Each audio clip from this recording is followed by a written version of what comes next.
Hello everyone, स्वागत है बेटा आप सबका हमारे इस नए लेक्चर में एप्लीकेशन ऑफ डेरिवेटिव के। तो फाइनली इंटीग्रेशन की दुनिया खत्म हो गई है। एप्लीकेशन ऑफ डेरिवेटिव आज से हमको स्टार्ट करना है और बहुत आसान सा चैप्टर है बेटा। बेसिकली देखिए, एप्लीकेशन ऑफ डेरिवेटिव में तीन चीजें रहेंगी। पहले आपके पास चलेगा टेंजेंट और नॉर्मल का कंसेप्ट जो बहुत ही आसान है। उसके बाद चलेगा मोनोटोनोसिटी, वो भी आसान है। ठीक है, थोड़ा सा है, मतलब उसमें कुछ चीजें, लेकिन इजी है, हो जाएगा। और थर्ड बेटा अपने पास आएगा मैक्सिमा मिनिमा।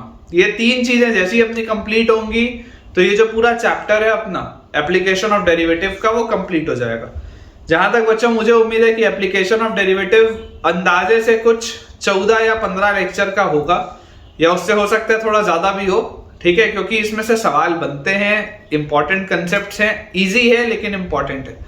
तो चलिए बच्चों स्टार्ट करते हैं आज का लेक्चर। लेकिन एज यूजुअल आज का लेक्चर स्टार्ट करने के पहले आप में से जितने भी बच्चे अब तक हमारे टेलीग्राम चैनल को सब्सक्राइब नहीं किए हैं, ज्वाइन नहीं किए हैं, जल्दी से बेटा आप हमारे टेलीग्राम चैनल को ज्वाइन करिए, जिसका ज्वाइनिंग लिंक आपको नीचे डिस्क्रिप्शन बॉक्स पे दिख रहा होगा। उसे बेटा ज्वाइन करने से आपको दो एडवांटेज हैं। फर्स्ट एडवांटेज आपको ये है कि क्योंकि मैं मल्टीपल लेक्चर्स पोस्ट करता हूँ, एक दिन में एक लेक्चर 11th का, एक 12th का, एक यूट्यूब शॉर्ट डालता हूँ मैं, तो कई बार आपसे बेटा कोई लेक्चर स्किप हो सकता है। तो कोई भी आपका लेक्चर ना छूटे, इसके लिए मैं हमेशा टेलीग्राम चैनल पे क्रिएटिव भी पोस्ट करता हूँ जब भी मैं कोई नया लेक्चर अपलोड करता हूँ, ताकि आप सारे बच्चों को ये बात पता हो कि कब कब बेटा नया लेक्चर पोस्ट किया गया है। सेकेंड एडवांटेज हमारे पास ये है कि यहाँ तो मैं आपको बहुत सारे सवाल कराऊंगा, लेकिन आपको अगर जेईई मेंस और एडवांस बेटा क्रैक करना है तो आपको और ज्यादा नंबर ऑफ क्वेश्चंस करने की जरूरत है, जो आपको मिलते हैं आपके टेलीग्राम चैनल पे। तो आप जल्दी से उसे ज्वाइन करिए ताकि आप अपनी प्रिपरेशन को नेक्स्ट लेवल पर लेकर जा पाए। तो चलिए बेटा स्टार्ट करते हैं विद एप्लीकेशन ऑफ डेरिवेटिव। आज का लेक्चर मजा आएगा आपको। बेसिकली देखिए बेटा, समझने की कोशिश करिए कि एप्लीकेशन ऑफ डेरिवेटिव जब हम पढ़ेंगे तो इस चैप्टर में आपको करना क्या है। ठीक है, इस चैप्टर में आपको सबसे पहले कंसेप्ट समझना है टेंजेंट और नॉर्मल का। जो अपना पहला कंसेप्ट बच्चों चलेगा, जैसे आज का जो पूरा लेक्चर होगा उसमें सिर्फ टेंजेंट और नॉर्मल की बात होगी। आज के पूरे लेक्चर में टेंजेंट और नॉर्मल की बात चलेगी। फिर अगला, ये जैसी टेंजेंट नॉर्मल कंप्लीट होगा तो उसके बाद अपने पास आएगा बच्चों मोनोटोनोसिटी, है ना, मोनोटोनोसिटी। और जैसे ये अपना कंप्लीट होगा तो उसके बाद अपने पास कंसेप्ट आएंगे मैक्सिमा एंड मिनिमा के। और जैसे ये चीज खत्म हुई तो ये पूरा चैप्टर कंप्लीट हो जाएगा। ढेरों हम सवाल की प्रैक्टिस करेंगे इस चैप्टर में भी। अब टेंजेंट और नॉर्मल मतलब क्या है बेटा? टेंजेंट तो यार आप सबको पता है कि टेंजेंट क्या होता है। टेंजेंट मतलब कोई भी एक लाइन जो किसी कर्व को किसी पॉइंट पे टच करती हुई जा रही है, उस लाइन को हम उस पॉइंट पे क्या बोलते हैं? टेंजेंट बोलते हैं। तो बेसिकली देखो बेटा, ये जो टेंजेंट और नॉर्मल है, ये टेंजेंट और नॉर्मल आपको अगर स्ट्रॉन्ग करना है तो टेंजेंट और नॉर्मल स्ट्रॉन्ग करने के लिए मैं आपको आइडियली रिकमेंड करूंगा कि आप सबसे पहले स्ट्रेट लाइंस पढ़ें। अगर आपको स्ट्रेट लाइंस याद नहीं है, हालांकि होना चाहिए, आप क्लास 12th में तो आपको स्ट्रेट लाइंस पता होना चाहिए, याद होना चाहिए पूरा, क्योंकि टेंजेंट और नॉर्मल में बच्चों स्ट्रेट लाइंस के बहुत सारे कंसेप्ट्स यूज आने वाले। मैं अभी क्लास 11th की प्लेलिस्ट में एवरीडे स्ट्रेट लाइंस ही पढ़ा रहा हूं, है ना। आज बेटा मैंने 4th लेक्चर पोस्ट किया है स्ट्रेट लाइंस का, और स्ट्रेट लाइंस कम से कम अभी 8-10 लेक्चर और चलेगा। तो अगर आपको थोड़ी भी दिक्कत आ रही होगी टेंजेंट नॉर्मल को समझने में, तो आप स्ट्रेट लाइंस के भी लेक्चर पैरेलली देखते रहिएगा ताकि आपको इसमें क्लैरिटी रहे। स्ट्रेट लाइंस आना बहुत ज्यादा जरूरी है बेटा टेंजेंट और नॉर्मल समझने के लिए। अब देखो, अगर मैं आपको बेसिक में समझाऊं कि टेंजेंट और नॉर्मल में अपने पास होना क्या है, तो आप इमेजिन करिए अगर आपके पास ये कार्टेशियन प्लेन दिया है, ठीक है, और इस कार्टेशियन प्लेन में बच्चों हमारे पास दिया हुआ है एक कर्व। इस कार्टेशियन प्लेन में हमारे पास एक कर्व दिया हुआ है और इस कर्व को टच करती हुई एक टेंजेंट लाइन, इस कर्व को इस पॉइंट पे बच्चों टच करती हुई इस कर्व को बेटा इस पॉइंट पे टच करती हुई एक टेंजेंट की लाइन है अपने पास। लेट अस से कि इसका इंक्लिनेशन है थीटा। लेट अस से इस टेंजेंट लाइन का इंक्लिनेशन है थीटा, एंगल ऑफ इंक्लिनेशन, और ये इसको टच करती है बच्चों at a point x1 y1। ठीक है क्या? ये इसको टच करती है at a point x1 y1। Let us से दिस पॉइंट इज p, मान लेते हैं, और ये हमारे पास है कर्व, कोई भी रैंडम एक कर्व अपने पास दिया हुआ है। तो if you want this line to be tangent, और मान लो अगर बच्चों मैं आपसे पूछूं कि बताओ टेंजेंट का इक्वेशन क्या होगा, तो आप क्या बोलेंगे मुझे, आप बोलेंगे tangent will B, line tangent will B, आपके पास एक पॉइंट है और आपके पास एंगल ऑफ इंक्लिनेशन दिया हुआ, मतलब आप स्लोप लिख सकते हैं। तो यार ये पॉइंट स्लोप फॉर्म लगेगा। पॉइंट स्लोप फॉर्म क्या बोलता है, पॉइंट स्लोप फॉर्म बोलता है y minus y1 is equal to slope, तो स्लोप आ जाएगा tan theta into x minus x1, ऐसा आप लिख सकते हैं। y minus y1 is equal to slope into x minus x1 where tan theta will be m, where tan theta will be equal to m which is slope और gradient। इसको आप slope भी बोल सकते हैं और इसको बच्चों आप ग्रेडियंट भी बोल सकते हैं, एक ही बात। आप चाहे इसको स्लोप बोले बेटा, आप चाहे इसको ग्रेडियंट बोले, it means the same thing, ठीक है ना। और ये अगर हमारे पास y फंक्शन दिया हुआ है ना, this is a function of y, तो आप इसी स्लोप को बेटा dy by dx भी बोल सकते हैं। आप इसी स्लोप को क्या बोल सकते हैं, dy by dx भी बोल सकते हैं। बेसिकली dy by dx भी क्या होता है, स्लोप ही होता है। कि अगर मैं एक छोटा सा एलिमेंट ले लूं x में, देखो dy by dx की मैं तुमको फील देता हूं। dx क्या होता है, dx होता है स्मॉल एलिमेंट ऑफ x और dy होता है स्मॉल एलिमेंट ऑफ y। तो ये dy होगा, ये dx होगा, ये थीटा है, तो ये एंगल भी आपके पास थीटा है। ये बेटा एक छोटी सी फीलिंग है सिर्फ आपको dy by dx की, ठीक है। तो dy by dx will be tan theta. तो सारी बेटा बातों का मतलब वही, सारी की सारी ये जो बच्चों चीजें दी हुई हैं वो यही है। तो ये अपन ने बेटा देख लिया टेंजेंट। अब सवाल उठता है व्हाट इज नॉर्मल, ठीक है ना। टेंजेंट तो चलो ठीक है, नॉर्मल क्या होता है। तो नॉर्मल भी बेटा आपको पता है कि नॉर्मल आपने क्लास 11th में कोनिक सेक्शन में पढ़ा है। कर्व जब हम पढ़ते थे तब आपने कोनिक सेक्शन में पढ़ा है। तो यार आप समझने की बेटा कोशिश करिए कि नॉर्मल एक ऐसी लाइन होती है जो टेंजेंट के परपेंडिकुलर होती है and it passes through point of tangency. ये जहां पे ये पॉइंट ऑफ टेंजेंसी है ना, जहां पर ये पॉइंट ऑफ कांटेक्ट है उससे पास होता है। तो व्हाट इज नॉर्मल, नॉर्मल बच्चों जिसको भी आप में से ना पता हो, it is a line, it is a line. Tangent तो देखो बचपन से पढ़ते हैं, टेंजेंट तो बचपन से पढ़ते हैं कि टेंजेंट क्या होता है, ये भी लिख देता हूं यार। कोई ऐसा भूला भटका बच्चा होगा जिसको कुछ नहीं पता होगा तो उसके लिए भी लिख देते हैं कि टेंजेंट क्या होता है। It is the limiting case, it is the limiting case of secant, it is the limiting case of secant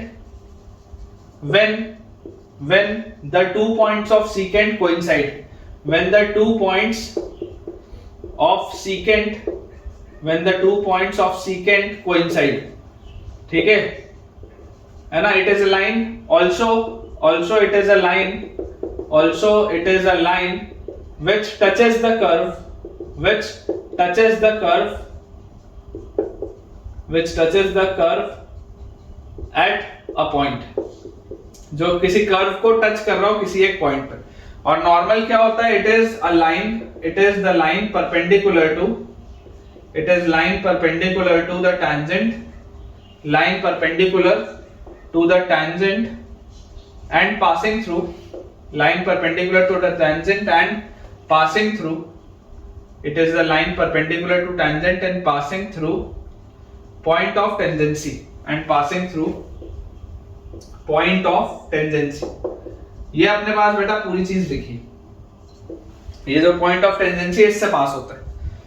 तो यार मेरा स्ट्रेट लाइंस का कंसेप्ट क्या बोलता है, मेरा स्ट्रेट लाइंस का कंसेप्ट ये बोलता है कि अगर इसका स्लोप m है, अगर इसका स्लोप m था, टेंजेंट का अगर बच्चों स्लोप m था, तो नॉर्मल का स्लोप क्या होगा, -1/m।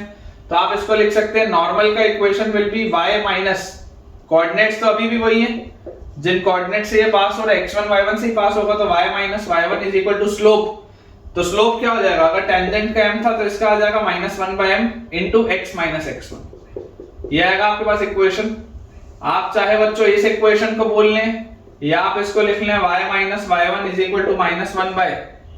m क्या था, m basically dy by dx भी था, तो आप यहां पर dy by dx भी लिख सकते हैं इनटू x माइनस x1, ठीक है ना बेटा। सबका मतलब वही है, इन सारी की सारी बच्चों चीजों का जो मतलब है वो निकल के वही आएगा।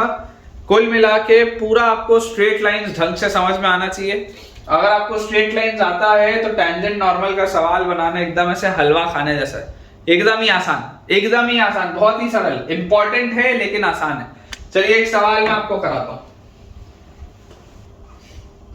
क्वेश्चन बच्चों अपने पास लिखा हुआ है, पहला अपने पास सवाल दिया है, find the equation of the line, find the equation of the line, find the equation of the line touching the curve,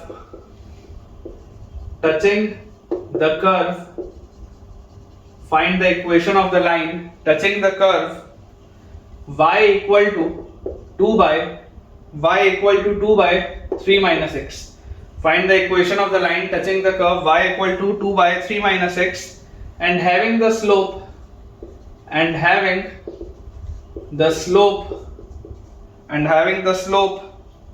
as 2, जिसका बच्चों स्लोप 2 दिया हो और इस कर्व को टच कर रहा हो।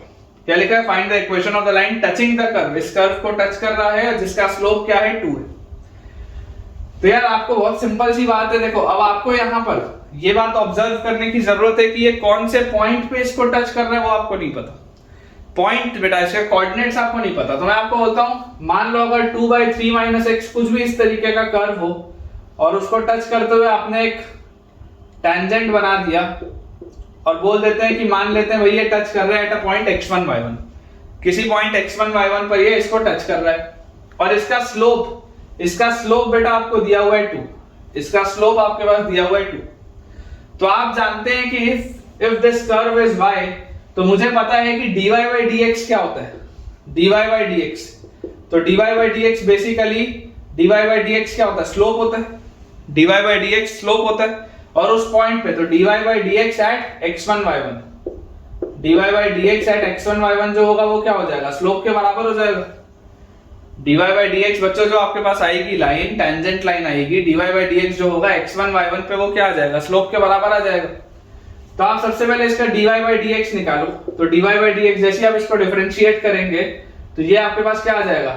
2 into 3 minus x की पावर -1, तो -1 by 3 minus x का स्क्वायर, तो -2 by 3 minus x का स्क्वायर, और फिर क्योंकि कंपोजिट फंक्शन अंदर घुसोगे तो ये माइनस साइन बैलेंस हो जाएगा तो +2 हो जाएगा। ये आएगा इसका डेरिवेटिव आपके पास। और अगर बेटा ये अपने पास इसका डेरिवेटिव आ रहा है और आपको इसका डेरिवेटिव लेना है एट x1 y1, आपको इसका डेरिवेटिव लेना है एट x1 y1 और इसका ये दिया किसके बराबर है? m आपको बच्चों 2 के बराबर दिया हुआ है, ये आपको चीज दी हुई है। तो अगर बच्चों ये मेरे पास चीज लिखी हुई है x1, आप जैसे ही इसमें पुट करेंगे सबसे पहले तो आप ये 2 से ये 2 काटिए, ठीक है? तो अपने पास लिखा है 1 by 3 minus x1 का स्क्वायर इज इक्वल टू 1, ठीक है? 1 by 3 minus x1, y1 रखने की तो जगह है ही नहीं, 1 by 3 minus x1 का square is equal to 1। Solve बच्चों अगर इसको कर लें तो this will give me 3 minus x1 का स्क्वायर इज इक्वल टू 1। तो 3 minus x1 की वैल्यू या तो 1 आएगी या 3 minus x1 की वैल्यू आएगी -1, यही दो में से कुछ एक आएगा। Either 3 minus x1 will be 1 और 3 minus x1 will be -1। तो यहां से बेटा आपके पास x1 की वैल्यू आ गई 2 या हमारे पास x1 की वैल्यू आ गई 4। x1 की वैल्यू आ जाएगी बच्चों अपने पास 2 या x1 की वैल्यू अपने पास आ जाएगी 4। इसका मतलब क्या है? इसका मतलब ये है कि y1 क्या हो जाएगा? देखो अगर x1 2 है, if x1 is equal to 2, तो y1 मेरे पास क्या आ जाएगा? 2 रखते ही 3 minus 2 is 1, तो y1 will be 2। and if x1 is equal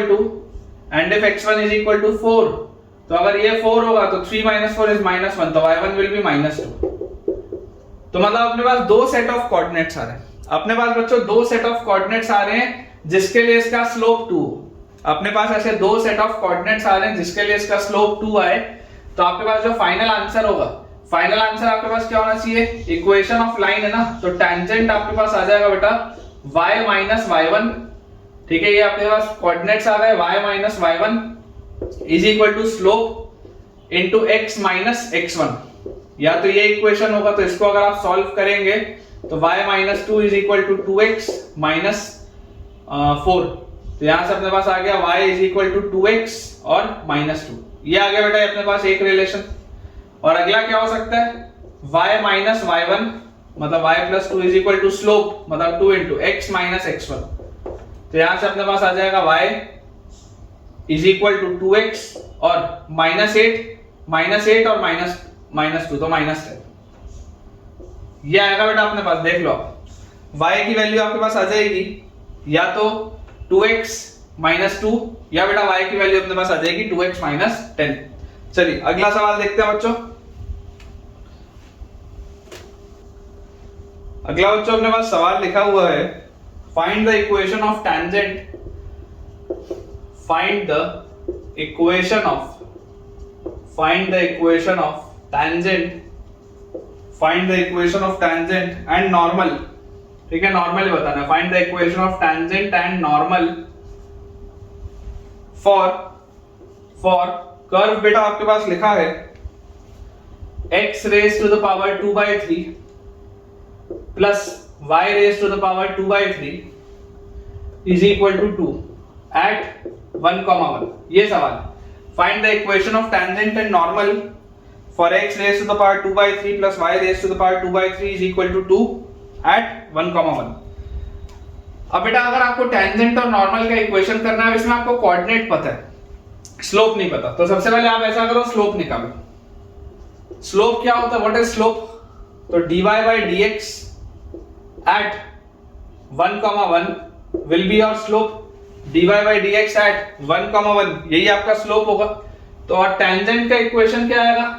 equation of tangent आपके पास आएगा 1,1 पे अगर निकालना है तो y - 1 is equal to slope into x - 1। ये आएगा टेंजेंट का इक्वेशन। और नॉर्मल का इक्वेशन क्या आएगा? y - 1 is equal to slope is -1/m into x - 1। ये आपके पास आना चाहिए आंसर। कुल मिला के मुझे सिर्फ m की वैल्यू चाहिए और आंसर इसका निकल आएगा।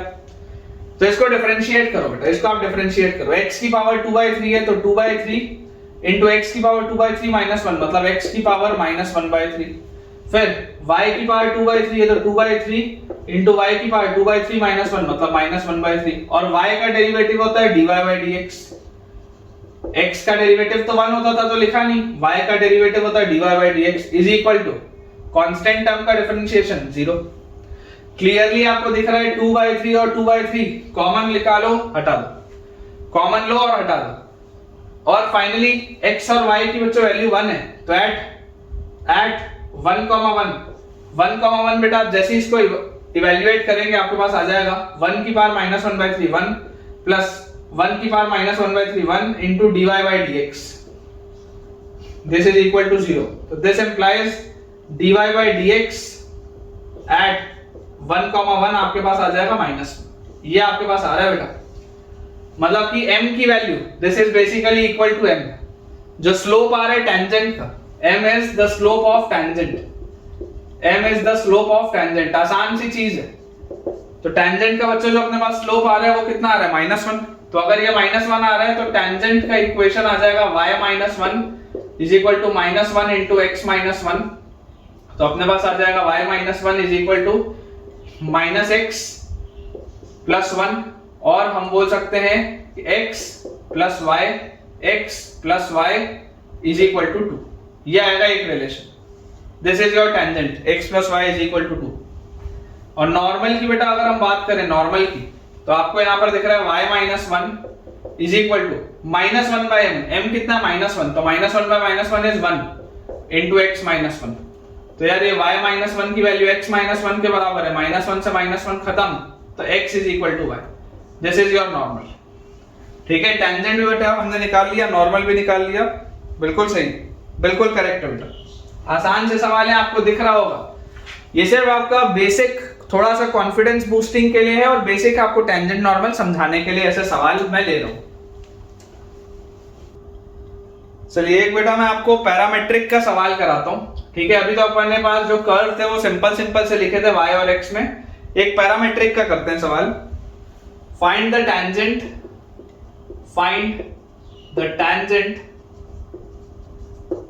tangent to x is equal to a sin cube t। Find the tangent to x is equal to a sin cube t and y is equal to a cos cube t। a cos cube t। ये बेटा अपने पास सवाल है at t equal to pi/2। at t is equal to pi/2।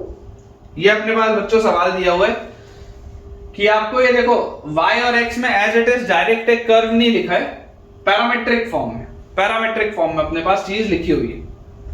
तो कोई दिक्कत की बात नहीं है बेटा। कोई भी दिक्कत की बात नहीं। अगर ये पैरामीट्रिक फॉर्म में लिखा है, आपको पता है कि यार देखो समझाता हूं मैं आपको, समझने की कोशिश करिए। dy बाई dx क्या होता है? dy बाई dx होता है dy by dt upon dx by dt। ये बात तो हमको पता है, ठीक है। और ये आप किस पे निकाल रहे हैं? आप बच्चों ये चीज कैलकुलेट कर रहे हैं at t is equal to pi by 2। आप स्लोप किस पे निकाल रहे हैं? ये जो स्लोप आपने निकाला है, this is basically your slope of the tangent. तो ये आप निकाल रहे हैं t equal to pi by 2। और किस कोऑर्डिनेट पे निकाल रहे हैं? तो आप ये भी देख लीजिए कि at t equal to pi by 2, at t equal to pi by 2 आपके पास x क्या हो जाएगा? x will be equal to a into sine pi by 2। Sine pi by 2 1 होता है, तो x will be equal to a and y will be equal to, देखो जैसे आप पाई बाई 2 रखेंगे cos पाई बाई 2 0 होता है, तो यहां पर आपके पास आ जाएगा 0। मतलब कि आप कोऑर्डिनेट्स निकाल रहे हैं a, 0 पे। बेसिकली ये जो कोऑर्डिनेट्स आपके पास आ रहे हैं वो a, 0 है। तो ये a, 0 क्या है? इस पॉइंट पे आप टेंजेंट और नॉर्मल लिख रहे हैं। फाइंड द टेंजेंट टू, ये लिखा हुआ है ना, तो ये जो भी आपका कर्व होगा, इस कर्व में, अभी ये कर्व आपके पास पैरामीट्रिक फॉर्म में लिखा हुआ है, आप यहां से इसका स्लोप निकालेंगे और फिर इस कर्व पे आप किस पॉइंट पे टेंजेंट या नॉर्मल निकालेंगे? इस पॉइंट पे a, 0 पे। क्योंकि t equal to pi by 2 जैसे आप रखोगे तो कोऑर्डिनेट्स आपके पास आएंगे a, 0। देखो dy बाई dt क्या होगा बेटा? यहां पर अपन करते हैं dy बाई dt। तो जैसे आप इसको डिफरेंशिएट करेंगे, dy by dt will be a into cos cube t is 3 cos square t और cos का माइनस साइन, तो माइनस साइन t ये आ जाएगा अपने पास, ठीक है, dy बाई dt। उसके बाद वैसे ही dx बाई dt क्या होगा? What will be dx by dt? तो dx by dt will be a into sine cube t का 3 साइन स्क्वायर t और साइन t का cos t। ये आना चाहिए अपने पास। इसको बेटा आप लिख लीजिए, dy बाई dt आपके पास लिखा हुआ है, dy बाई dt लिखा हुआ है माइनस बाहर, तो minus 3a into sine t into cos square t divided by 3a into sine square t cos t। और ये हम बेटा पूरी चीज निकाल रहे हैं t equal to pi by 2 पे। At t equal to pi by 2 पर हमने ये सारी की सारी चीजों को कैलकुलेट करना है। 3a से 3a कटा, एक साइन से एक साइन कटा, एक cos से एक cos कटा, आपके पास बचा cos बाय साइन। आपके पास क्या बच रहा है? cos by sine. आपको बेटा ये चीज देखो पता है, पाई बाई 2 जैसे रखोगे sign pi by 2 1, cos pi by 2 0। यार ये तो पूरी चीज 0 हो रही है, मतलब कि स्लोप क्या आ गया? स्लोप 0 आ गया। स्लोप बेटा स्लोप लाइन का आ गया 0। और अगर लाइन का स्लोप आपके पास 0 आ रहा है, इसका मतलब जो टेंजेंट का इक्वेशन होगा, equation of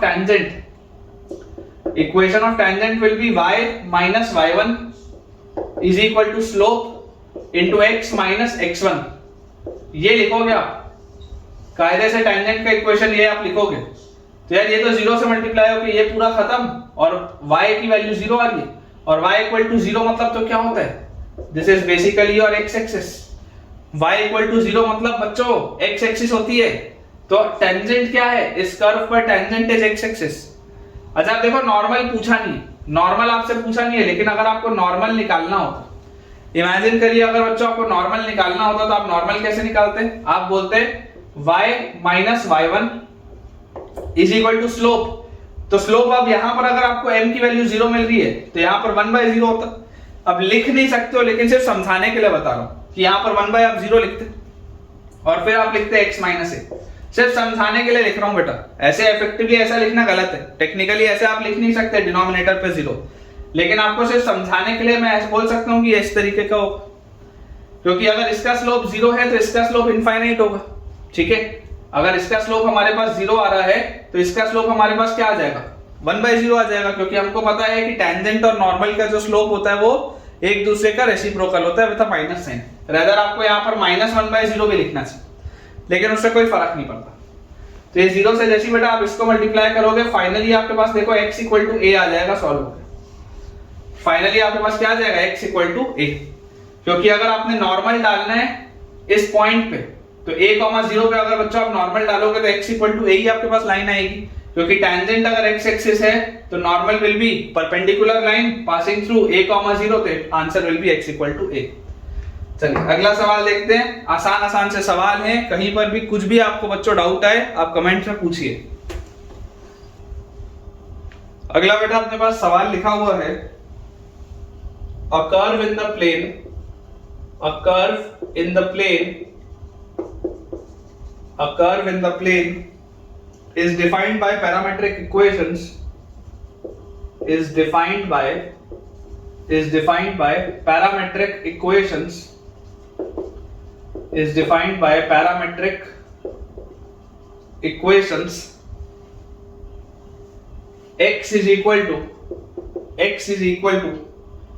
e raised to the power 2t plus 2 into e raised to the power minus t, and y is equal to e raised to the power 2t plus e raised to the power t.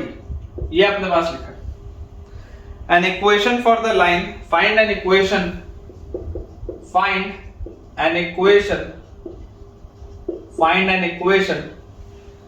for the line tangent to the curve, for the line tangent to the curve, find an equation for the line tangent to the curve at the point t is equal to ln2, at the point t is equal to ln2. ये बच्चों अपने पास overall सवाल लिखा हुआ है। Again आपको दिखाई दे रहा है कि पैरामीट्रिक का सवाल है और आपको कुल मिला के निकालना क्या है, टेंजेंट का इक्वेशन निकालना है eight t equal to ln2। तो सबसे पहले आप ऐसा करिए कि यार t इक्वल टू ln2 पे आप देखिए ये पॉइंट्स इफेक्टिवली बनते क्या। तो अगर आप ln2 यहां पर रखेंगे तो this will be e raise to the power 2 ln2 plus 2 into e raise to the power minus ln2।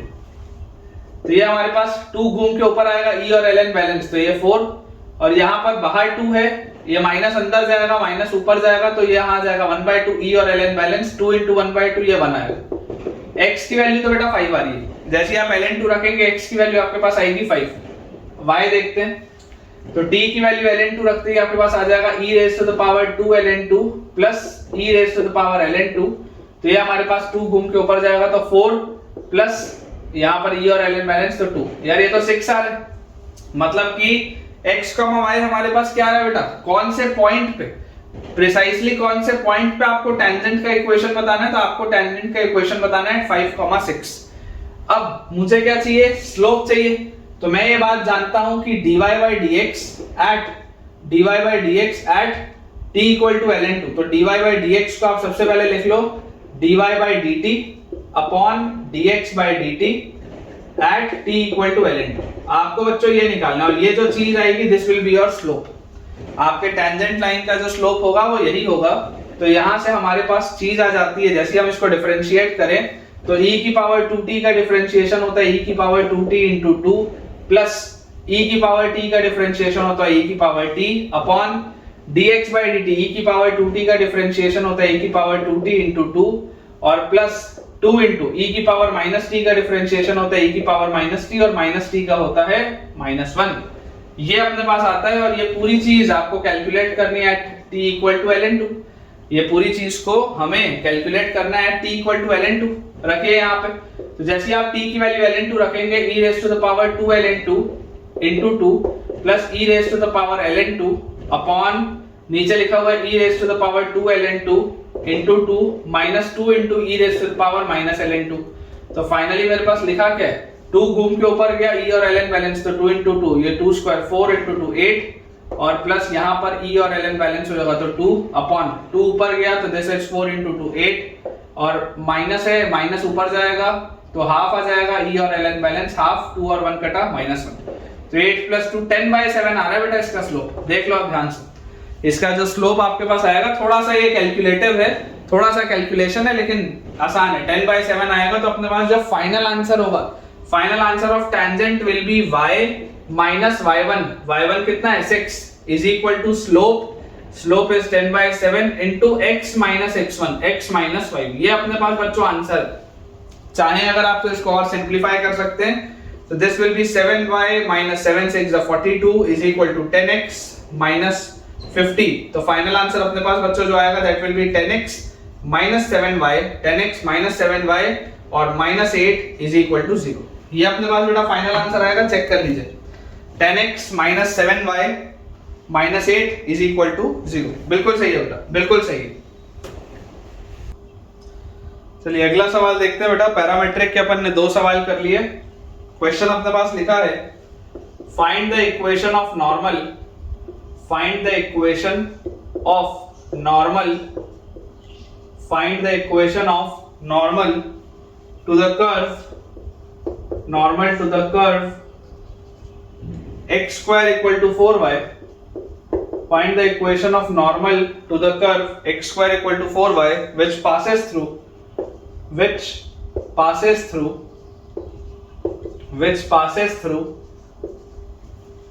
1,2। ये है बेटा अपने पास सवाल which passes through 1,2। अब देखिए आपको इसमें नॉर्मल का इक्वेशन बताना है और कर्व आपके पास दिया हुआ है x square equal to 4y। ठीक है, तो आप तो अपने ट्रेडिशनल अप्रोच से ही चलो कि आपका सबसे पहले क्या था, अगर टेंजेंट होता तो टेंजेंट का स्लोप आप मानते m, टेंजेंट के लिए बच्चों स्लोप आप मानते m, और उसको आप क्या बोलते हैं, उसको आप बोलते हैं dy by dx at point 1,2। ठीक है, लेकिन अपने को 1,2 पर मेरे ख्याल से बेटा ये नहीं निकालना है, अपने को 1,2 पर टेंजेंट नहीं निकालना है, मतलब 1,2 पे नॉर्मल नहीं निकालना है। ठीक है, क्योंकि 1,2 तो इसको सेटिस्फाई नहीं कर रहा। थोड़ा ध्यान से देखिए सवाल में क्या लिखा है, find the equation of the normal to the curve ये व्हिच पासेस थ्रू 1,2। वो 1,2 से भी पास हो रहा है, वो बेटा 1,2 से भी पास हो रहा है, लेकिन एग्जैक्टली आपको ये नहीं दिया हुआ है कि 1,2 इस पे लाई करेगा, क्योंकि आप जब 1,2 यहां पर रख के देखोगे तो 1,2 तो इसको सेटिस्फाई नहीं कर रहा। मतलब कि आपको स्लोप एट 1,2 अगर आप लिखोगे ना तो ये बात गलत हो जाएगी। जो अभी मैंने फ्लो में लिख दिया था कि slope eight 1,2 this will be wrong, क्योंकि 1,2 तो लाई नहीं कर रहा ना इस पे। ये एक कॉमन मिस्टेक हो सकती है बेटा, यहां पर आप लिख लीजिए this is a common mistake. ठीक है, this is a common mistake. हमको ये देखना जरूरी है कि जो पॉइंट बोला जा रहा है वो उस पे लाई कर भी रहा है या नहीं। अपन बेटा इसमें ऐसा करते हैं कि अपन मान लेते हैं late x1 y1 be the point of contact, let x1 y1 be the point of contact। ठीक है, जहां पर टेंजेंट उस कर्व को टच कर रहा है अपन उसको मान लेते हैं x1 y1, क्योंकि क्लियरली 1,2 तो लाई नहीं करता कर्व पे। अब अगर मैं x1 y1 को बच्चों पॉइंट ऑफ कांटेक्ट बोलूं तो मेरे पास आ जाएगा देयरफॉर, अब ये x1 y1 इस कर्व पे लाई करता होगा तो x1 square will be equal to 4y1 square. इसमें तो कोई डाउट नहीं होना चाहिए कि x1 square will be equal to 4y1 square, ये बात तो होगी। और इसके अलावा और क्या होगा, इसके अलावा बच्चों आपको एक चीज पता है कि यार ये जो इक्वेशन है बेटा आपके पास x square equal to 4y, तो यार अगर x स्क्वायर, एक सेकंड, 4y1 आएगा बेटा यहाँ पे, x1 square will be equal to 4y1। अब इसको अगर आप डिफरेंशिएट करोगे स्लोप निकालने के लिए तो आप यहां से लिख सकते हैं कि जो स्लोप होगा m will be basically dy by dx at x1 y1, m will be basically dy by dx at x1 y1। तो dy by dx निकालने के लिए आप बोल सकते हैं इसको डिफरेंशिएट करूंगा तो x स्क्वायर का 2x और 4 dy by dx। ठीक है, तो ये 2 से ये 4 कटेगा तो 2, तो यार dy by dx जो आएगा अपने पास at x1 y1, dy by dx at x1 y1 will be x1 by 2, dy by dx at x1 y1 will be x1 by 2। और बच्चों अगर ये चीज x1 by 2 अपने पास आ रही है तो यार मेरे को एक चीज समझ में आती है कि इक्वेशन ऑफ नॉर्मल क्या होगा। इक्वेशन ऑफ नॉर्मल ये बेसिकली आपका स्लोप है, this is basically your slope. ये लिखना गलत होता है लेकिन ये लिखना तो सही है, क्योंकि x1 y1 तो ऐसा पॉइंट है जो उस पे लाई कर रहे हैं। तो नॉर्मल का बेटा अपने पास इक्वेशन आ जाएगा y माइनस y1, है ना, यहां से पास हो रहा है ना 2 से, तो y minus 2 is equal to slope. तो स्लोप आपके पास क्या आ जाएगा, slope will be -1 by m, तो -1 by x1 by 2 into x minus x1, तो इस पॉइंट से ही पास हो रहा है तो x माइनस 1, ऐसा आप लिख सकते हैं। बेसिकली जो नॉर्मल इक्वेशन है आपका, नॉर्मल 1,2 से ही पास हो रहा है और इससे ही पास हो रहा है, ये बात अपने को समझ में आनी चाहिए। और आपको बेटा इसमें एक चीज और बहुत इंटरेस्टिंग है, बहुत इंटरेस्टिंग क्या है कि ऑल्सो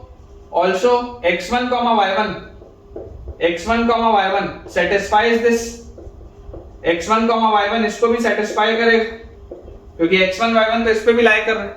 देखो कुछ ऐसा फिगर है आपके पास, इस तरीके का आपके पास बेटा ये फिगर है, ठीक है। ये जो लिखा हुआ है बेसिकली वो y = x²/4 लिखा है, तो इस तरीके का फिगर है। और मैं इसमें इस तरीके का बेटा आपके लिए बना रहा हूं कि ये अगर आपके पास टेंजेंट है, if this is your tangent, ठीक है, if this is your tangent, this is your normal, यहां पर कहीं पर 1,2 है, और ये आपका जो पॉइंट ऑफ कांटेक्ट है, this point of contact is x1 y1। तो अपन ने क्या बोला, अपन ने x1 y1 पे बेटा स्लोप निकाल लिया। जैसे x1 y1 पे स्लोप निकाला तो वो आया x1/2, तो उसका रेसिप्रोकल करके नेगेटिव साइन लगा के अपन ने नॉर्मल का स्लोप लिख लिया। और जैसे ये लिखा, अब ये वाली लाइन आपको दिखाई दे रहा है कि इसका स्लोप आपके पास है, और ये 1,2 से पास हो रही है, तो 1,2 से पास अपन ने कराया। और ये लाइन पे x1 y1 भी तो लाई करेगा, ये x1 y1 इस लाइन पे भी तो लाई करेगा, तो इसका आप लिख सकते हैं कि y1 - 2 = -2/x1 × x1 - 1, उसको सेटिस्फाई करेगा, तो ये आप लिख सकते हैं। और आपको क्या पता है कि y1 किसके बराबर है, x1²/4 के बराबर है, which implies y1 = x1²/4, तो x1²/4 या x1²/4 - 2 = -2/x1 × x1 - 1, ये अपने पास आएगा बेटा, ये चीज आएगी। थोड़ा सा अगर अपन इसको एलसीएम ले तो हम यहां पर लिख सकते हैं x1² - 8 और /4 पूरे के नीचे लिख लेते हैं, x1² - 8/4 = -2/x1 × x1 - 1, और क्रॉस मल्टीप्लाई अगर करें तो क्रॉस मल्टीप्लाई करते ही अपने पास आएगा x1³ - 8x1 = -8 × x1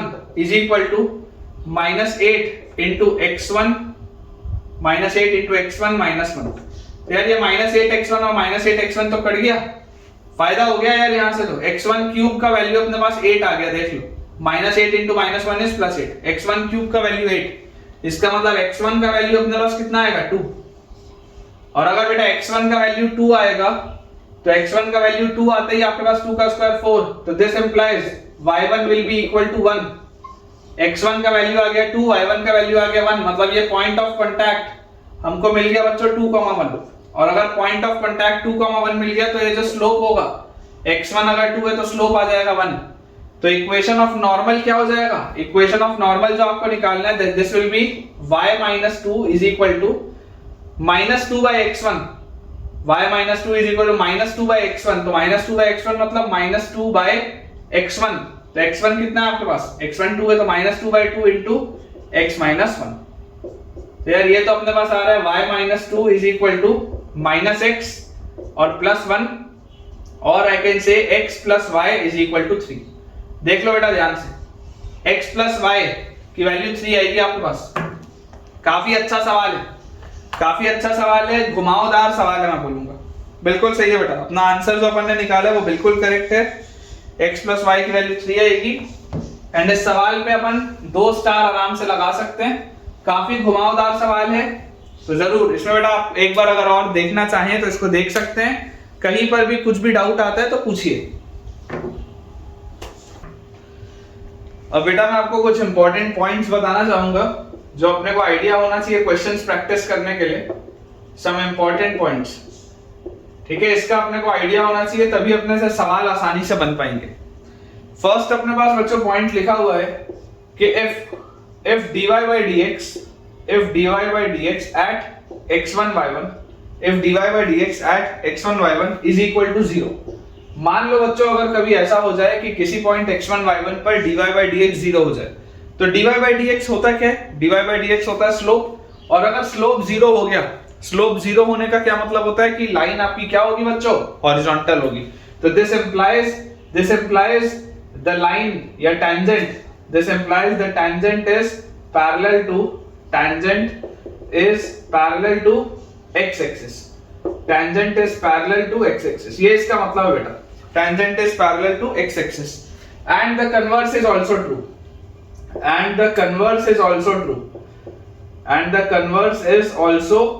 मतलब कि मान लो अगर कभी ऐसा हो जाए कि tangent किसी पॉइंट पर x एक्सिस के पैरेलल है, तो 100% उसका स्लोप 0 हो जाएगा। तो ये भी सही है और उसका कन्वर्स भी सही है।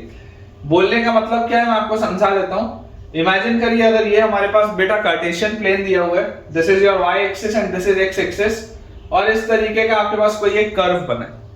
अब इस कर्व पर बच्चों अगर आप किसी इस पॉइंट पर टेंजेंट ड्रॉ करें, ठीक है, किसी point P which is x1 y1 पर अगर आप एक टेंजेंट को बच्चों ड्रॉ करें और अगर आपको ये बात दिखे कि यार ये टेंजेंट तो x एक्सिस के पैरेलल है, इसका मतलब इसका स्लोप 0 होगा। या अगर आपको इसका स्लोप 0 मिल गया, अगर मान लो बच्चों आपको इसका स्लोप 0 मिल गया, तो 100% ये वाली लाइन और ये वाली बेटा जो टेंजेंट है, ये टेंजेंट और ये आपकी जो x एक्सिस है, ये दोनों क्या हो जाएंगी, पैरेलल हो जाएंगी। अगर स्लोप 0 हो गया मतलब ये दोनों लाइंस पैरेलल हो जाएंगी। तो ये सबका अपने को आइडिया होना चाहिए ताकि हमसे क्वेश्चन आसानी से सॉल्व हो। सिमिलरली सेकंड अपने पास बच्चों पॉइंट लिखा हुआ है कि if tangent is parallel to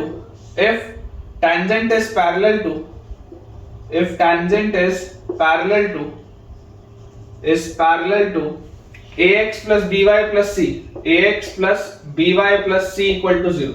if tangent is parallel to ax plus by plus c equal to 0, तो समझने वाली बात क्या है कि स्लोप जो इसका होगा वही स्लोप टेंजेंट का भी होना चाहिए। तो इसका स्लोप देखो क्या होगा, इसका स्लोप होगा minus a by b। Straight line बच्चों आपने पढ़ा है, इसका स्लोप होगा माइनस a by b। तो क्लियरली मुझे एक ये चीज का जानकारी है कि यार देयरफॉर dy by dx जो होगा, जो स्लोप आपके पास आएगा x1 y1, जो बच्चों dy by dx होगा, जो स्लोप आपके पास आएगा x1 y1 पे, that slope will be equal to 100% minus a by b। ये स्लोप किसके बराबर होगा, माइनस a by b के। ठीक है, तो ये भी अपने को बच्चों अच्छे से पता होना चाहिए कि dy by dx at x1 y1 आ जाएगा माइनस a by b के बराबर। इसको भी अगर आप चाहें तो ग्राफ के थ्रू बहुत आसानी से समझ सकते हैं कि इमेजिन करिए हमारे पास ये एक लाइन दी हुई है, ठीक है, इमेजिन करिए बच्चों हमारे पास ये एक लाइन दी हुई है which is ax plus by plus c equal to 0। हमारे पास एक लाइन दी हुई है which is ax plus by plus c equal to 0, और मुझे बोला जा रहा है कि मैं किसी पॉइंट x1 y1 पर जब टेंजेंट डालता हूं किसी भी कर्व में, मान लो मेरे पास ये एक कर्व है इस तरीके का, अब मैं अगर किसी पॉइंट x1 y1 पे यहाँ पर टेंजेंट बच्चों पुट करता हूं तो मुझे क्लियरली एक बात यहाँ पर दिखाई देती है कि अगर ये tangent line at this point P आपका जो पॉइंट है दैट इज x1 y1, तो अगर ये tangent line at this point P is parallel to this line, तो देख लो बच्चों दोनों का जो स्लोप होगा वो सेम होगा। तो अगर इसका slope minus a by b है तो 100% इसका भी slope eight x1 y1 will be minus a by b।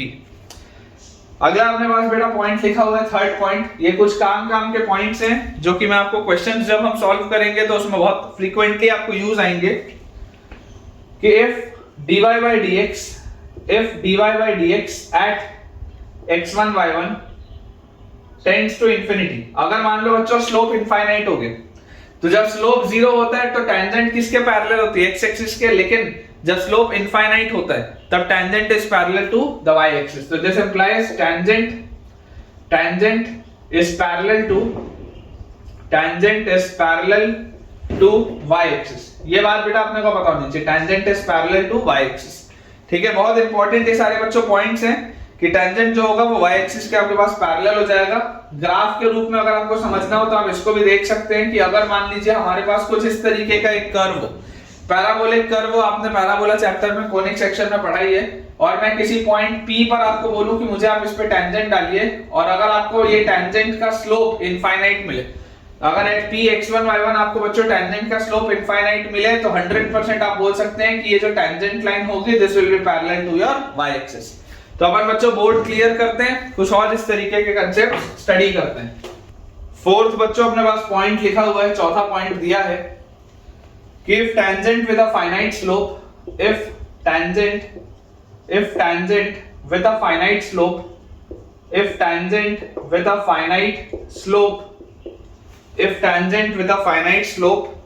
is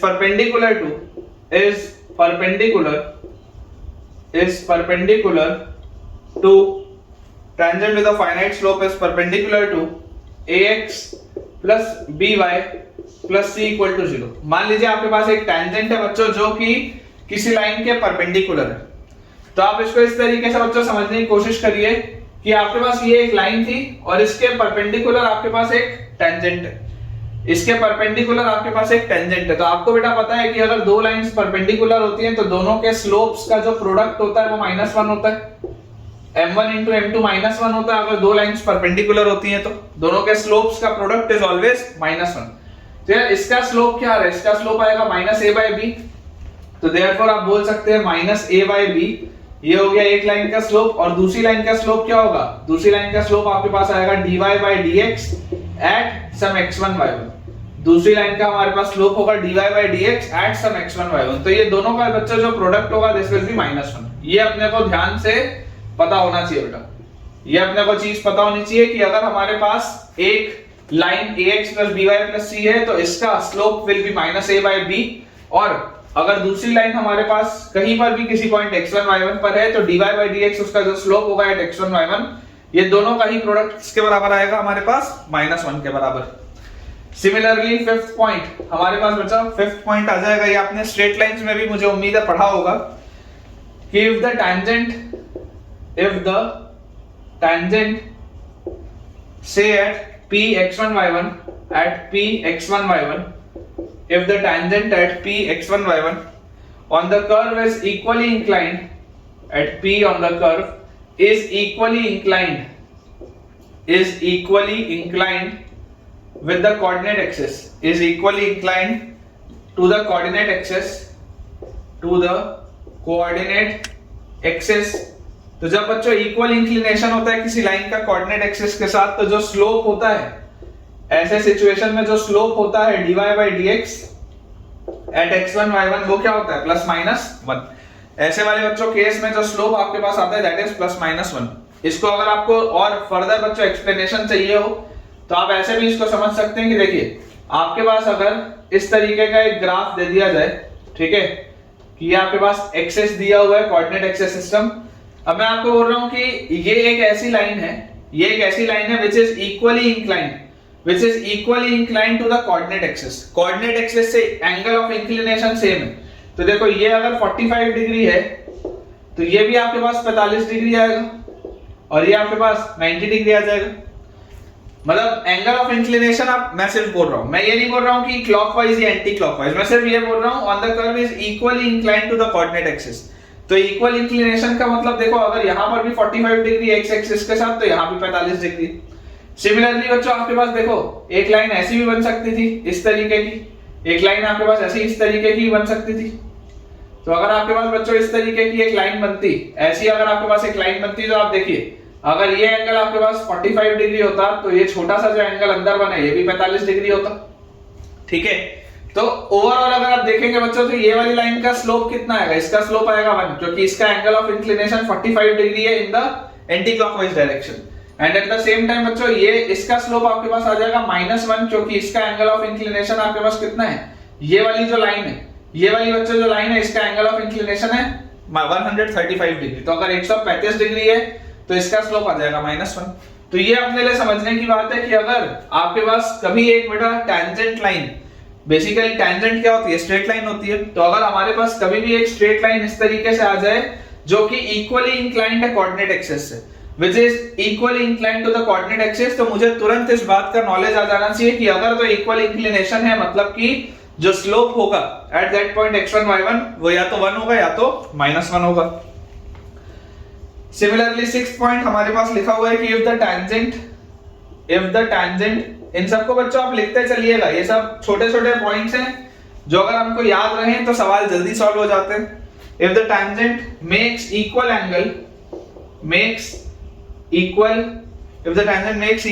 non zero intercept, angle नहीं, equal non zero intercept, if the tangent makes equal non zero intercept on the coordinate axis,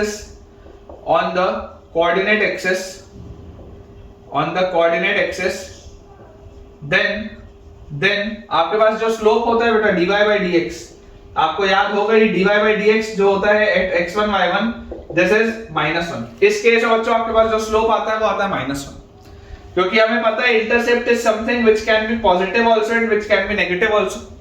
intercept is something which can be positive also and it can be negative also. तो अगर हम intercept की बात करें तो अगर equal intercept बोल रहा है तो equal intercept will either be both positive, देख लो ये भी पॉजिटिव इंटरसेप्ट है, ये भी पॉजिटिव है, या बोथ नेगेटिव भी हो सकता है। अगर मैं नीचे इस तरीके की एक लाइन बना देता तो देखो ये भी नेगेटिव इंटरसेप्ट होता और ये भी नेगेटिव इंटरसेप्ट होता।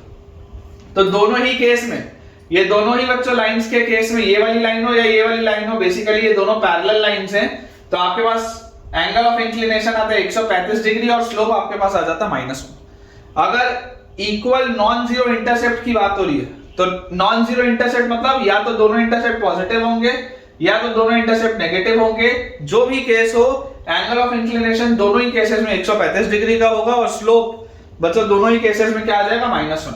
ठीक है, कभी भी अगर मान लो आपके पास इस तरीके का कर्व आ जाए यहाँ पे, है ना, यहाँ पर भी मान लो आपके पास इस तरीके का कर्व आ जाए, तो आप बोल सकते हैं कि अगर ये कर्व होगा ये x1 y1 होगा, तो ये जब आप टेंजेंट डालेंगे और अगर आपको बोल दिया जा रहा है कि यार ये जो टेंजेंट लाइन हमने डाली इस कर्व पे, किसी भी इस कर्व पे अगर हमने टेंजेंट लाइन डाली x1 y1 पे and it makes equal non zero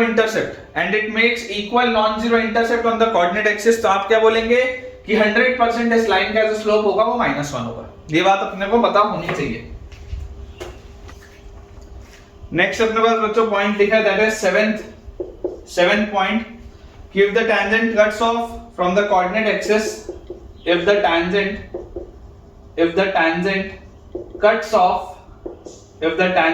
cuts off from the coordinate axis, if the tangent cuts off from the coordinate axis, equal distance from the origin,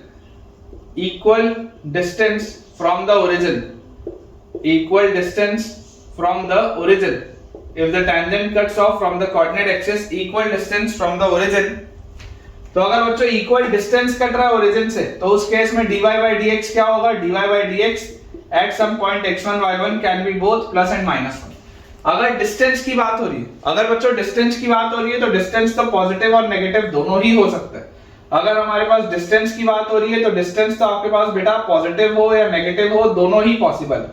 ठीक है ना, distance हमारे पास ये देखो, ये negative distance है, ये आपके पास पॉजिटिव डिस्टेंस है, ये आपके पास पॉजिटिव डिस्टेंस है, ये भी आपके पास पॉजिटिव डिस्टेंस है। तो अगर डिस्टेंस की बात हो रही है, cuts of from the coordinate axis equal distance from the origin, origin से सेम दूरी है, इंटरसेप्ट नहीं है, डिस्टेंस है, इस बात को समझिए, डिस्टेंस लिखा है, इंटरसेप्ट नहीं लिखा है। तो ऐसे केस में आप बोल सकते हैं कि जो स्लोप आपके पास आएगा that can be +1 and -1 both.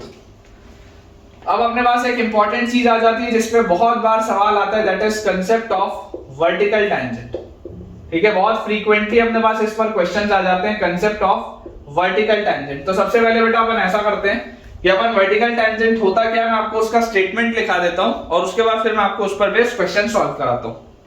जैसे कि अगर बेटा आपके पास लिखा है कि y = fx is said to have a vertical tangent, y = fx is said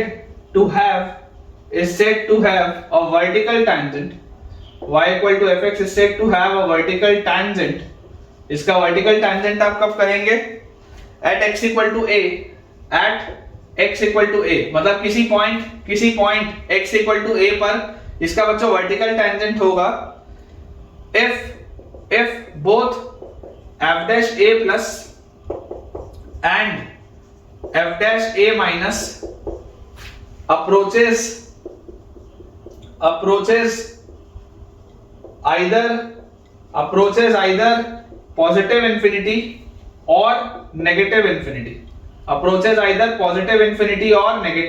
बोलने का मतलब क्या है बेटा, बोलने का मतलब बहुत सिंपल सा है कि अगर आपके पास ऐसा बोल दिया जाए कि भाई किसी पॉइंट x = a पे आप बताइए कि वर्टिकल टैंजेंट होगा या नहीं होगा, तो वर्टिकल टैंजेंट आप चेक कैसे करेंगे। वर्टिकल टैंजेंट आपको अगर चेक करने बोला जा रहा है सवाल में, अगर आपको बेटा सवाल में वर्टिकल टैंजेंट चेक करने बोला जा रहा है तो बहुत सिंपल सी बात है कि आप f' देखिए, a के थोड़ा सा आगे उसका डेरिवेटिव देखिए, a से थोड़ा सा f' plus and f' minus, a से थोड़ा सा पीछे आप उसका डेरिवेटिव देखिए, और अगर वो दोनों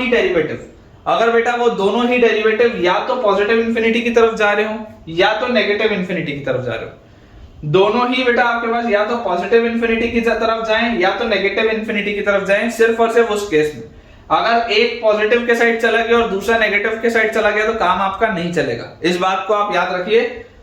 आपको अगर वर्टिकल टैंजेंट बोलना है तो दोनों ही या तो प्लस इंफिनिटी की तरफ चले जाएं या तो दोनों ही माइनस इंफिनिटी की तरफ चले जाएं, तो आपका बेटा रिजल्ट आ जाएगा। इस पर बेस चलिए मैं आपको कुछ सवाल कराता हूं। जैसे देखिए बेटा आपके पास क्वेश्चन लिखा हुआ है, which of the following cases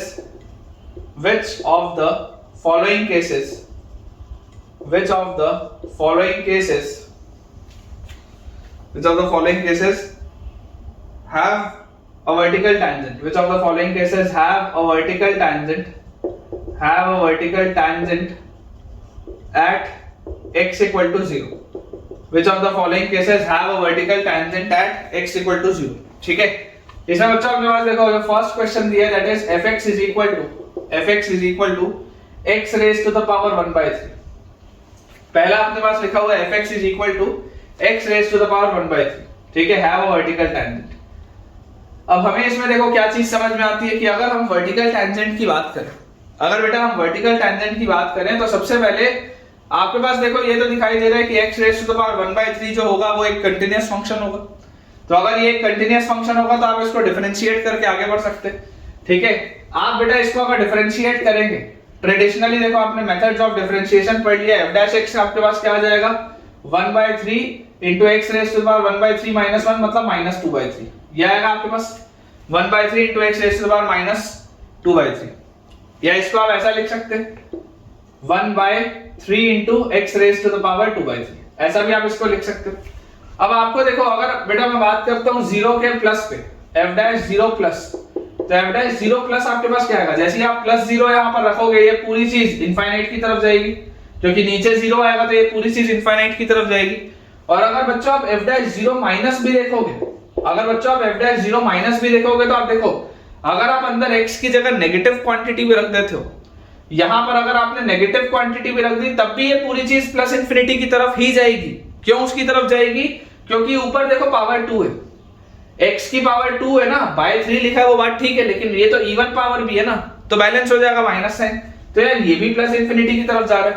तो वर्टिकल टेंजेंट कब होता है, मैंने आपको क्या बताया, वर्टिकल टेंजेंट हमारे पास होता है जब भी बेटा आपके पास इस तरीके का सिचुएशन आएगा कि उसका राइट डेरिवेटिव और लेफ्ट डेरिवेटिव अगर आप 0 पर चेक कर रहे हैं तो f'0 प्लस और f'0 माइनस अगर दोनों ही या तो प्लस इंफिनिटी की तरफ जाएं या माइनस इंफिनिटी की तरफ जाएं, उस केस में आप बोल सकते हैं कि x इक्वल टू 0 पर इसका वर्टिकल टेंजेंट आएगा. तो therefore at x equal to 0 fx is equal to x raised to the power 1/3 has a vertical tangent. vt लिख देता हूं, it has a vertical tangent. ठीक है, ये बात बेटा अपने को पता चलनी चाहिए. अब इसको देखो, अगर किसी बच्चे को इसमें फील ना आती हो, अगर बेटा किसी बच्चे को राइट हैंड डेरिवेटिव और लेफ्ट हैंड डेरिवेटिव में फील ना आती हो, तो आप इसका ऐसा भी देख सकते हैं कि राइट हैंड डेरिवेटिव क्या होता था, f'0 प्लस होता था, f'0 प्लस हमारे पास आता था f0 plus h minus f0 upon h. यही होता था right hand derivative, f0 plus h minus f0 upon h. और यहां पर आपके पास आता था limit h approaches 0, f0 plus h minus f0 upon h. अब देखो अगर आप x की जगह 0 प्लस h रखोगे तो आपके पास क्या आ जाएगा, h की पावर 1/3 माइनस f0 मतलब 0 अपॉन h. ठीक है, तो देख लो आपके पास क्या आ जा रहा है 1/h की पावर 2/3 आ रहा है, 1/h की पावर 2/3 आ रहा है. और ये पूरी चीज बताओ किसकी तरफ जा रही है, 0 की तरफ जा रही है. क्या ऐसे ही अपन करते थे, देख लो आप f'0 प्लस क्या होता है, f'0 प्लस होता है f(0 plus h minus f(0 upon h. तो अगर हम ये बेटा चीज लिख दिए तो ये चीज अपने पास आ रही है सॉल्व होके, और अगर ये चीज आ रही है तो ये तो पूरी की पूरी चीज किसकी तरफ जा रही है, इंफिनिटी की तरफ जा रही है. सिमिलरली अगर बेटा मेरे पास f'0 माइनस होता तो f'0 माइनस क्या आता, f0 minus h minus f0 upon minus h. यही था f0 minus h minus f0 upon minus h. तो यार अगेन आप देख लीजिए, अगर बेटा आपको यहां बोल दिया जाए लिमिट h अप्रोचेस 0, तो यहां से देखिए जैसे ही आप माइनस h बच्चों सब्स्टिट्यूट करेंगे तो आपके पास क्या आ जाएगा, माइनस h की पावर 1/3, तो माइनस h की पावर 1/3 और माइनस f0 तो 0 है अपॉन नीचे आ जाएगा माइनस h. ये वाला माइनस और ये वाला माइनस तो कैंसिल आउट हो जाएगा क्योंकि ऊपर ऑड पावर है.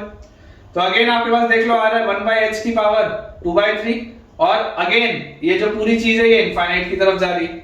तो आंसर हमेशा सेम आएगा बेटा, आंसर आपके पास हमेशा सेम आएगा. आप चाहे राइट डेरिवेटिव से चेक करें, आप चाहे लेफ्ट डेरिवेटिव से चेक करें, answer will come out to be the same. इसमें अच्छा सवाल होता है बेटा, मैं आपको सेकंड वाला क्वेश्चन करा रहा हूं, fx is equal to signum x.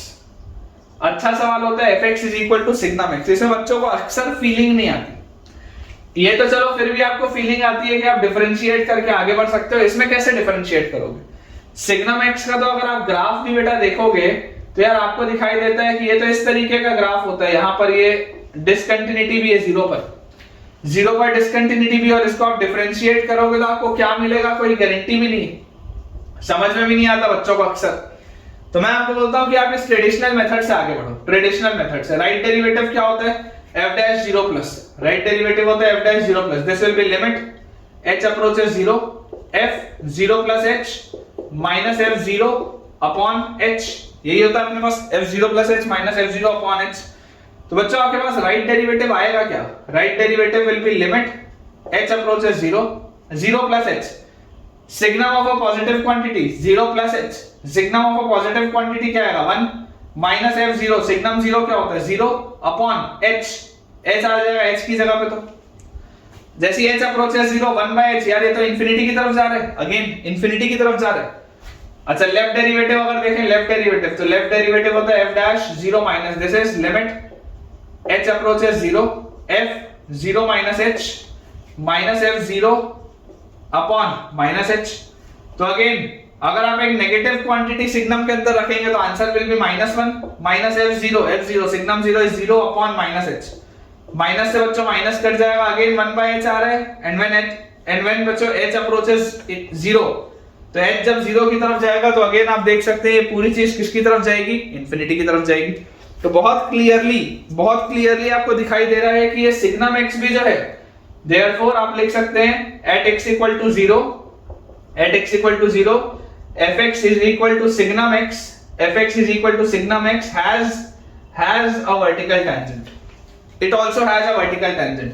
Board clear करते हैं, एक सवाल और करते हैं। नेक्स्ट अपने पास बच्चों लिखा हुआ है, थर्ड वाले में लिखा हुआ है fx is equal to x raised to the power 2/3। Third में अपने पास लिखा हुआ है fx is equal to x raised to the power 2/3। अब देखिए समझने वाली बात है, अगर आप इसको डिफरेंशिएट करके आगे बढ़ेंगे, जैसे इसको मैं डिफरेंशिएट करूंगा f डैश x मेरे पास क्या आ जाएगा, f dash x will be 2/3 into x raised to the power 2/3 minus 1 is -1/3, 2/3 minus 1 is -1/3, ऐसा आप लिख सकते हैं। और this can be written as 2/3 into x raised to the power 1/3, 2/3 into x raised to the power 1/3। अब यार अगर मैं यहाँ पर f डैश 0 प्लस की बात करूं, f डैश 0 प्लस की, तो आप कुछ भी अगर एक पॉजिटिव क्वांटिटी रखेंगे तो ये पूरी चीज इंफिनिटी की तरफ जाएगी, ये बात तो आती है समझ में। लेकिन बेटा अगर मैं इस पूरे में एक नेगेटिव क्वांटिटी रख दूं, बच्चों अगर मैं इस पूरे में एक नेगेटिव क्वांटिटी रख दूं, तो आप देख लीजिए क्योंकि इसका पावर ऑड है, नेगेटिव अगर आप बहुत छोटी भी क्वांटिटी यहाँ पर रखोगे तो ये पूरी चीज माइनस इंफिनिटी की तरफ जाएगी। तो क्लियरली आपको दिखाई दे रहा है कि एक चीज आपके पास प्लस इंफिनिटी की तरफ जा रहा है, एक चीज आपके पास माइनस इंफिनिटी की तरफ जा रहा है, और दोनों सेम नहीं है, both of them are not same. तो therefore no vertical tangent at x equal to 0 for fx is equal to x raised to the power 2/3। कोई वर्टिकल टेंजेंट नहीं आएगा, क्योंकि अगर आपको वर्टिकल टेंजेंट चाहिए तो राइट डेरिवेटिव और लेफ्ट डेरिवेटिव दोनों ही आइदर पॉजिटिव इंफिनिटी की तरफ जाने चाहिए या नेगेटिव इंफिनिटी की तरफ जाने चाहिए। इसको अगर बच्चों आपको ट्रेडिशनल मेथड से भी एक बार चेक करना हो तो आप देख सकते हैं कि f डैश 0 प्लस क्या होगा, f dash 0 plus will be limit h approaches 0, limit h approaches 0 f 0 plus h minus f0 upon h। ठीक है, ये अपने पास आ जाएगा। अब देखो जैसे ही आप यहाँ पर 0 प्लस h रखोगे तो आपके पास आएगी बेटा ये चीज h raise to the power 2/3 minus f0 मतलब 0 अपॉन h। यार ये तो 1 बाय h की पावर 1/3 आ रहा है, 1 बाय h की पावर 1/3 आ रहा है, और जैसे ही हम यहाँ पर 0 प्लस रखेंगे तो यार ये तो पॉजिटिव इंफिनिटी की तरफ जाएगा, राइट डेरिवेटिव में 0 plus limit h approaches 0 positive infinity की तरफ जाएगा। लेकिन अगर मैं f डैश 0 माइनस देखूं तो f dash 0 minus will be limit h approaches 0 f 0 minus h minus f0 upon minus h, ये आता है अपने पास। तो यार यहां से क्या आ गया 0 माइनस h, जैसे माइनस h रखोगे तो this will be minus h raise to the power 2/3 minus f0 is 0 upon minus h। अब देखो माइनस की पावर इवन है, ये जो पावर 2 लिखा है इसकी वजह से ये बैलेंस हो जाएगा। तो अगर ये इवन लिखा हुआ है तो आपके पास क्या चीज आ गई, इवन लिखने की वजह से बच्चों आपके पास यह चीज आ जाएगी h की power 2/3 upon minus h, and this will be -1 by h की पावर 1/3। और जैसे ही आप h को 0 की तरफ लेके जाओगे ये पूरी चीज माइनस इंफिनिटी की तरफ जाएगी। तो यार एक चीज प्लस इंफिनिटी की तरफ जा रही है, एक चीज माइनस इंफिनिटी की तरफ जा रही है, तो क्लियरली आपको दिखाई देगा कि इसमें वर्टिकल टेंजेंट नहीं आएगा बेटा।